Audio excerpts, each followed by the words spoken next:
We've got to stop calling these healthy fats. Avocado, olive oil, coconut oil. We've got to drop that term. You probably hear people whenever they talk about like a healthy meal they're having, they're like, oh, I had some veggies, some protein, and a little bit of healthy fat. Now today I'm gonna be talking about why we need to drop that term healthy fats altogether and just call them what they are. If you're new to my channel, my name's Autumn. I'm a certified clinical nutritionist with my master's in nutrition and human performance. My passion is helping you learn about the science-backed and holistic nutrition out there to help heal your body naturally. Okay, now you may be wondering, like, is this going to be like a hate video on fats? It's actually not at all. I love healthy fat. See, I did it right there. Healthy fat. I love fats. It's a bad habit that I'm into, and we all have to drop this term. Now, if we rewind a bit on the whole healthy fats or whatever, just the history of fats in general, a while ago, a few decades ago, there's this whole fat-fearing craze where, you know, like all fat was bad. Now, there's a lot of videos that you can watch on YouTube all about this whole fat-fearing fad, and I don't want to get into that today, but it's pretty common knowledge now that, you know, there's this whole fat-fearing phase. Say that 3 times fast. Fat-fearing phase, fat-fearing phase, fat-fearing. Now, it wasn't until fairly recently actually that we started to be like, you know what, actually like fats are pretty good. We need them in our diet. Especially with the whole rise in the obesity epidemic. I just looked up a more recent stat. I believe in America right now, as of at least 2016, we're at 41 or 42% of Americans are obese, and that's insane. And that just keeps going up. So as we know, fats are really important for turning off those hunger hormones, for balancing our hormones in general, and for just giving us that satiation, for giving us nice skin. There's so many things that we need fat for. Eliminating fats in general is not a good idea. In my opinion, it's because of this whole fat-fearing phase that we started calling certain fats or fats healthy fat. It's almost like we're trying to be like, no, they're healthy fats. Don't worry.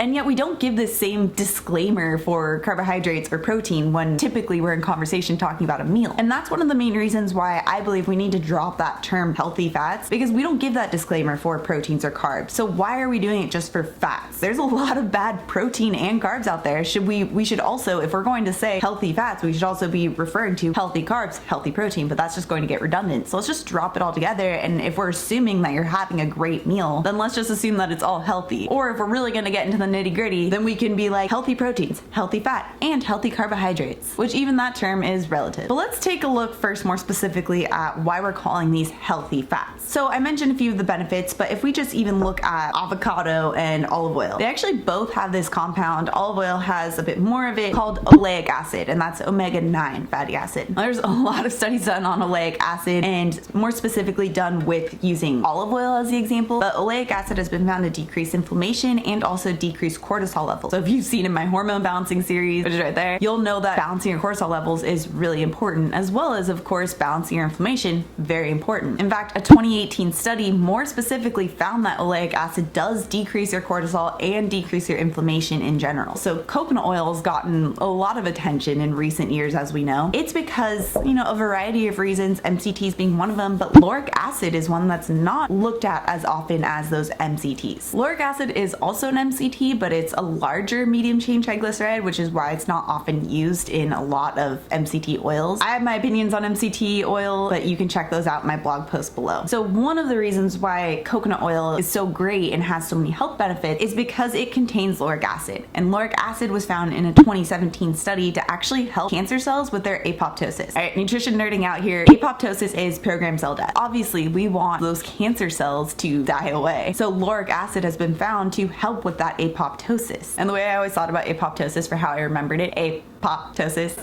the cell pops, explodes. You can use that one later. And then salmon, which is also considered a good healthy fat when people talk about it, contains omega-3 fatty acid, which, I mean, if you don't know about omega-3 fatty acid by now, then you're probably living under a rock. Omega-3 fatty acid directly converts down in multiple pathways to an anti-inflammatory compound. Increased inflammation is a big problem in the US. We have a lot of inflammatory diseases like arthritis, acne, eczema, diabetes. All of these are inflammatory types of conditions, and decreasing inflammation is an important part of helping to get rid of those in the first place. So increasing your omega-3 intake through natural foods like salmon is a really good idea for that reason. Plus, there's a study that found that the DHA that's in the omega-3 that's in the salmon helps football players to recover more efficiently from concussions that they receive while playing. There's a variety of uses for all of these fats which make them quote unquote healthy, which is probably why we started using that term in the first place. I'm not harping totally on the whole like calling them healthy fats. It's just more so bothersome to me that we have to specify fats as being healthy but not carbohydrates and protein. And if you look at what the healthy sources are, what all of these things that I just listed are, they're all natural. Now I know that some of you are going to argue down below, okay, well, oil isn't just like made in nature. You don't get a jar of oil when you go scavenging.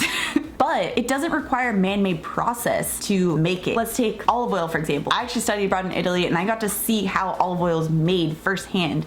And it's pretty cool, especially when you're getting high quality olive oil. Basically, all they're doing, especially with those fattier types of fruits like olives or even avocados, they're pressing those fruits. So they're pressing the olives, making this like sludgy mixture, which sounds super appetizing, I know. And then they're just extracting the oil from that mixture. There's no altering the form of the oil. It's still the oil that was in the olive. It's just being extracted from the olive. There is one type of fat that you probably heard of that does not get the healthy fat type of term, and those are trans fats or hydrogenated fats. These are actually still pretty common. They're in all of these different types of foods, and this is not a natural type of fat. And that's what I want to get across. This is Frankenfood. This is not real food. This is something that was literally made in a lab, forced to be in a different configuration that it should never have been in order to extend shelf life and to just make it more palatable, or quote unquote palatable. Depends who you're talking to. Okay.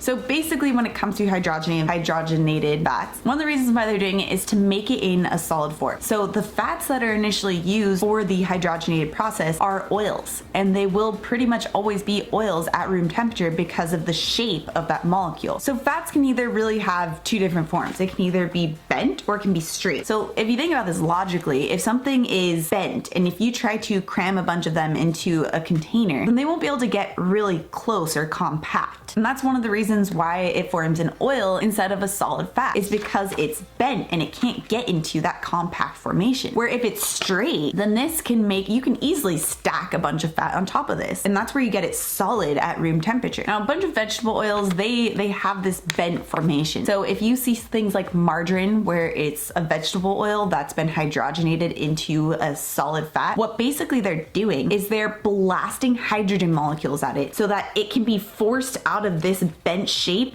into a straight shape. That is not a natural process. You are not just pressing a fruit and getting the oil out of it. You are blasting molecules at this fat in order to make it go from one configuration to another. Now, if you have a background in organic chemistry, then you understand how terrible this is, because when you change the formation of a food or of a molecule, it changes how it acts in your body. So this is no longer the original oil that it was. This is not food. This is not something that should be eaten, because it would never have been found like this in nature. So when talking about trans fats, I don't even like to give it the honor of calling it a fat. It's a man-made product. And we're seeing the results of these trans fats. I mean, the FDA is literally trying to ban the usage of it. Trans fats act differently in our body. In fact, studies are finding it raises your LDL cholesterol, raises your risk of heart disease. And a study in the New England Journal of Medicine found that eating trans fats increases your risk of diabetes by 40%. These trans fats are obviously much different than the olive oil or the avocado that you would have in your quote unquote healthy meal. Now, I know what you're thinking, there is a natural form of trans fats, and that's true. It's in dairy products, mostly from grass-fed dairy products, so like in butter or milk. These trans fats are made naturally. It's not made by a man in a lab suit who's just blasting hydrogen at a oil. These trans fats are made inside of a ruminant animal, so like a sheep or a cow, by the bacteria digesting and fermenting the grass that comes into their system. Now, one of the common byproducts is CLA, or conjugated linoleic acid. This can be found in grass-fed beef, grass-fed dairy, and studies are finding that it's not associated with heart disease the way that the other trans fats are. And it also has been found to help with glucose control and cancer risk. So yes, CLA is technically a trans fat, but it's nothing like the hydrogenated fat that is the Frankenfood of trans fats that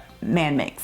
So bringing it back to my main point of why you shouldn't call healthy fats or real fats healthy is because it only legitimizes that man-made trans fat as a source of fat. So if you just eliminate the trans fat from your options of fat, then you only have healthy fats left. You only have the avocado, the coconut oil, olive oil. You only have these things that are going to help promote health, aka healthy. So you can see my point that calling them healthy fats is just sort of a redundant term. And when it comes to trans fats that are made by man, call it what it is, a failed science experiment. Okay guys, well that's gonna do it for today's video. If you liked it, please give it a thumbs up, really helps support my channel. And if you love learning about nutrition and science and melding all this together in a holistic fashion, make sure you subscribe to my channel because I come out with new videos every Tuesday and Thursday. All right guys, well until next time, I will see you in the next video. Bye.